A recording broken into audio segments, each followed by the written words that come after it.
ఓం రమాయ రామభద్రాయ రామచంద్రాయ వేదసే రఘునాథాయ నాథాయ సీతాయాః పతయే నమః.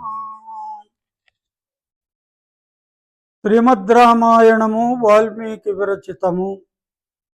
అరణ్యకాండను గూర్చి చెప్పుకుంటూ ఉన్నాం. అరణ్యకాండలో అగస్త్య మహర్షి యొక్క ఆశ్రమానికి వెళుతూ ఉన్నారు సీతారామ లక్ష్మణులు. ఆ దారిలో ఆ అగస్త్య మహర్షి యొక్క ఆశ్రమాన్ని గూర్చి, అగస్త్య మహర్షి యొక్క గొప్పతనాన్ని గూర్చి శ్రీరాముడు లక్ష్మణుడికి చెబుతూ ఉన్నాడు. ఇది సందర్భం అన్నమాట. దాని తర్వాత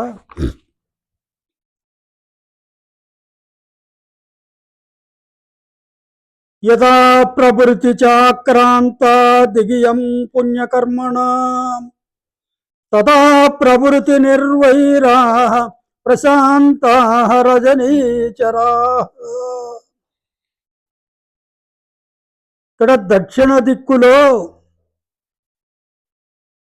వింధ్య పర్వతం ఉంది. ఆ వింధ్య పర్వతానికి దక్షిణ దిక్కులో ఆశ్రమ ప్రాంతం అంతా కూడా మరి అగస్త్య మహర్షి యొక్క ప్రభావం చేత సురక్షితంగా ఉన్నది అనేది కూడా నిన్న చెప్పుకున్నాం. యదా ప్రవృత్తి చాక్రాంత దిగియం పుణ్యకర్మణ, ఆ పుణ్యాత్ముడైనటువంటి అగస్త్య మహర్షి ఈ ప్రాంతాన్ని ఎప్పుడైతే చేరుకున్నాడో మరి తదా ప్రవృత్తి నిర్వైరాహ ప్రశాంత రజనీచరాహ, ఆనాటి నుండి ఈ రజనీచరాహ రాక్షసులు నిర్వైరాహ అంటే వైరభావము లేని వారయ్యన్నమాట. అంటే ఎవరితోనూ విరోధ భావాన్ని పెట్టుకోలేదు. ఎందుకని పెట్టుకోలేదు?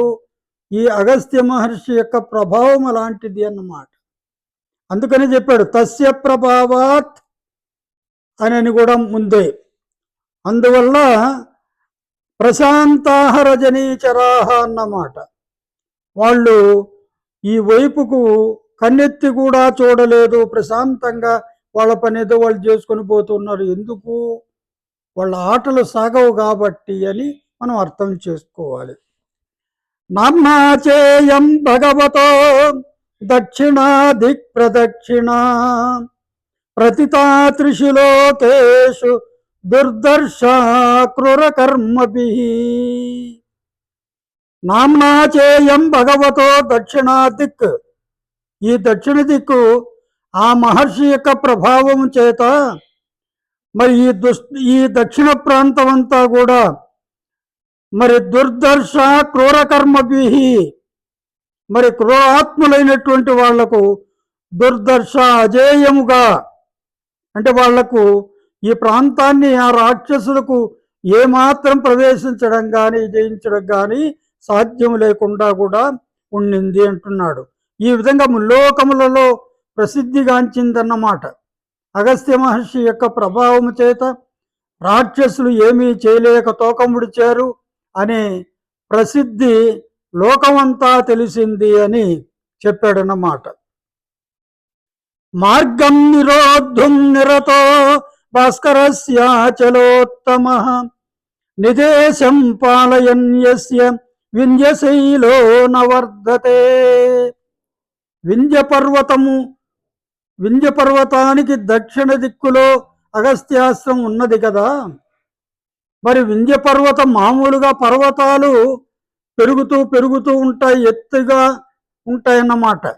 అంటే చెట్లు కావచ్చు, రాళ్ళు కావచ్చు, ఇవన్నీ కూడా ఒక రాయిని ఒక చోట మనం పాతి పెడితే అది క్రమంగా పెరుగుతూ ఉంటుందట. ఈ విధంగా ఆ పర్వతం వింధ్య పర్వతం పెరగకపోవడానికి కారణం ఏంటంటే ఈ అగస్త్య మహర్షి యొక్క తపశ్శక్తేను అని ఆయన అణిచివేశాడు. ఎందుకు వింధ్య పర్వతాన్ని పెరగనీయకుండా అణిచివేశాడంటే తన ఆశ్రమం వైపు సూర్యకిరణాలు ప్రసరించాలి కాబట్టి. వింధ్య పర్వతం పెరిగిందనుకోండి, ఆ వింధ్య పర్వతం అడ్డొస్తుంది సూర్యకిరణాలకు. ఆశ్రమంలో సూర్యుని యొక్క కిరణాలు పడవు. అందువల్ల ఆ వింధ్య పర్వతాన్ని అణిచివేశాడన్నమాట, పెరగనీయకుండా చేశాడు అగస్త్య మహర్షి అంటున్నాడు. మరి ఆయనకు అగస్త్య అనే పేరు ఎందుకు వచ్చిందంటే, ఎవరికి? ఈ మహర్షికి. అగము అంటే పర్వతం,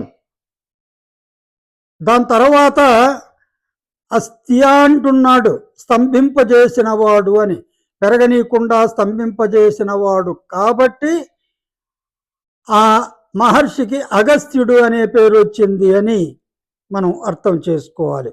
దాని తర్వాత మార్గం నిరోద్ధం నిరతో భాస్కరస్య అచలోత్తమ.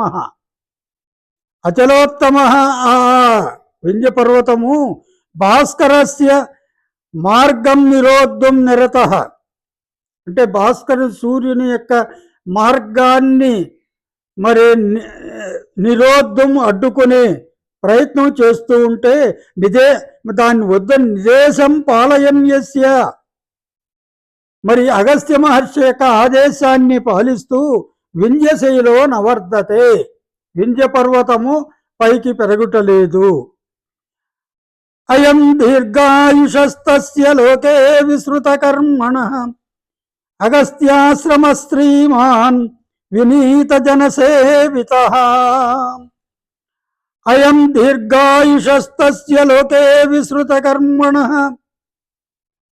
మరి విస్తృత కర్మణ బాగా గొప్పగా తపస్సు చేసినటువంటి వాడు ఆయన, దీర్ఘాయుష్యుడైనటువంటి ఆ అగస్త్య మహర్షి యొక్క అయం ఆశ్రమ, ఈ ఆశ్రమము శ్రీమాన్ వినీత జనసేవిత, సాధువులకు మరి సాధువుల చేత సేవింపబడుతూ ఉందంటే సాధువులకు ఆశ్రయంగా ఉన్నది అని తాత్పర్యం.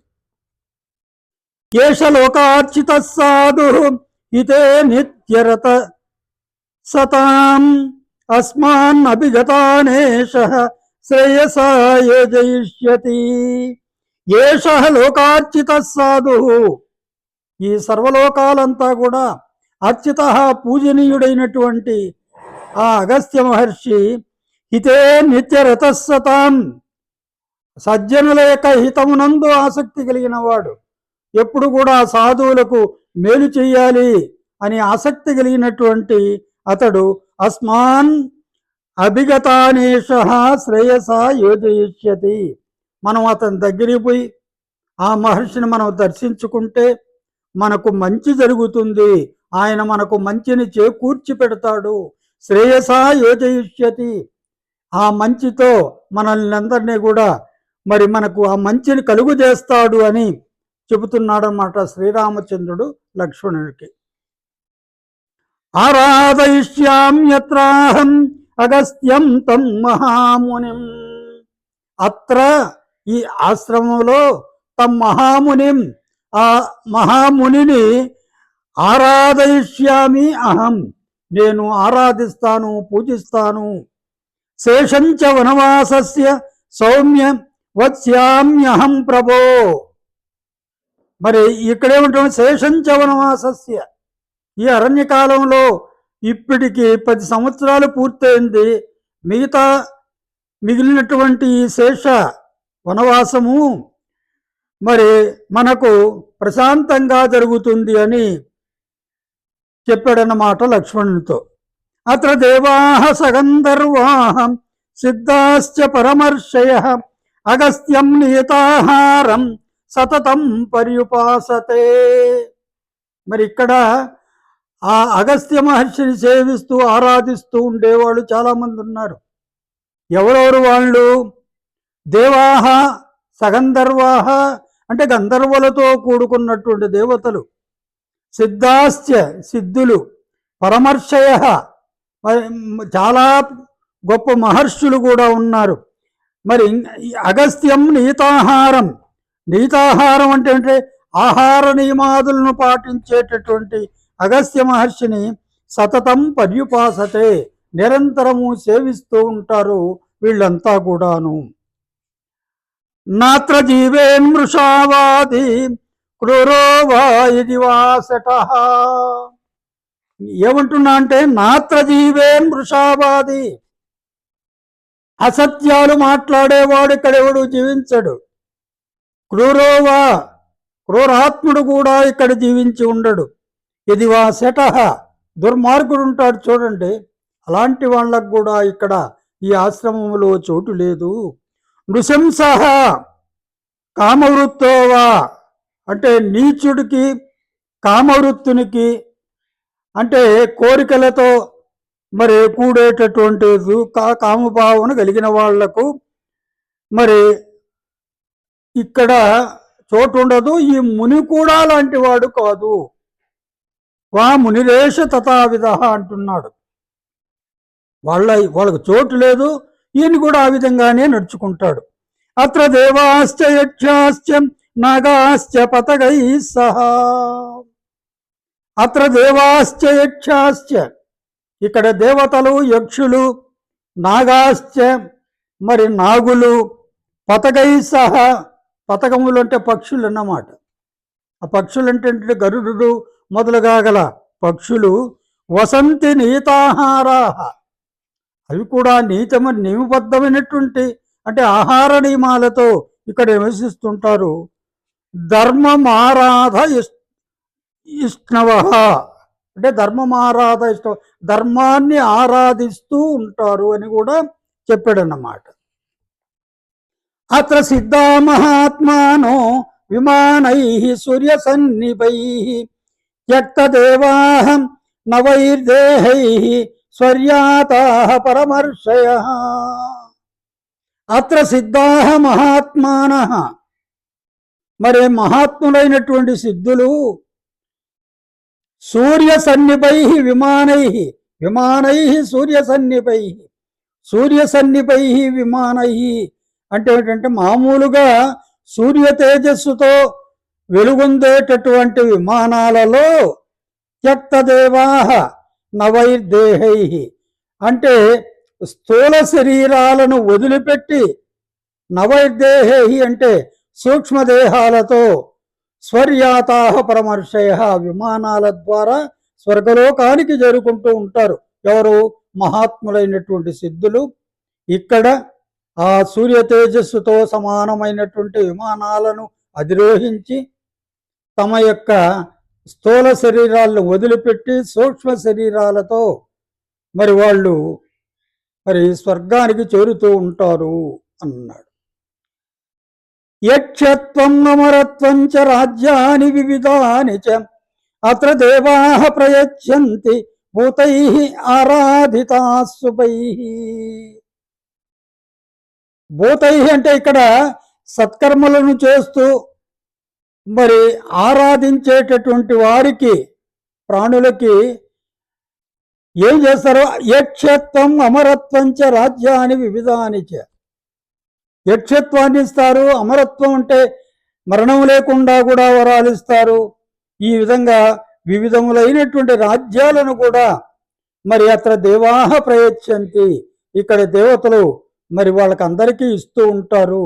అంటే ఇక్కడ ఆ అగస్త్య మహర్షి యొక్క ఆశ్రమంలో ఈ సిద్ధులు, సాధ్యులు, యక్షులు, గంధర్వులు, కిన్నరులు, దేవతలు వీళ్ళంతా ఉంటారు.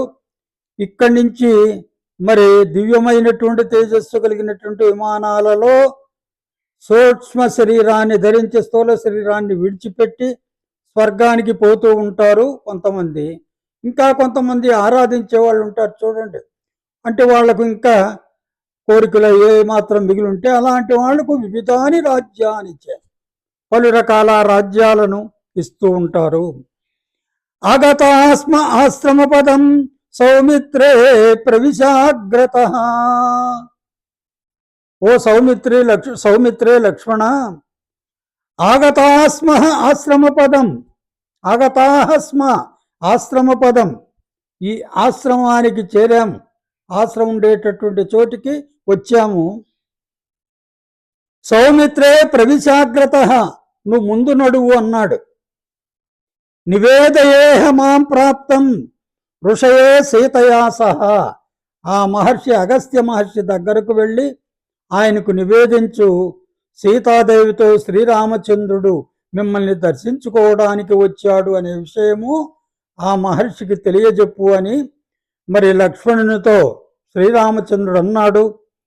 దాని తర్వాత మరి రేపు ఆయన ఆశ్రమంలో ప్రవేశించి ఎవరు లక్ష్మణుడు మరి ఆయనకి విన్నవించడం, ఆయన వీళ్ళకందరికీ స్వాగతం పలకడం, వీళ్లకు సరైనటువంటి చోటు ఇవ్వడం, ఇవన్నీ కూడా రేపు జరుగుతాయి. హరి ఓం తత్సత్.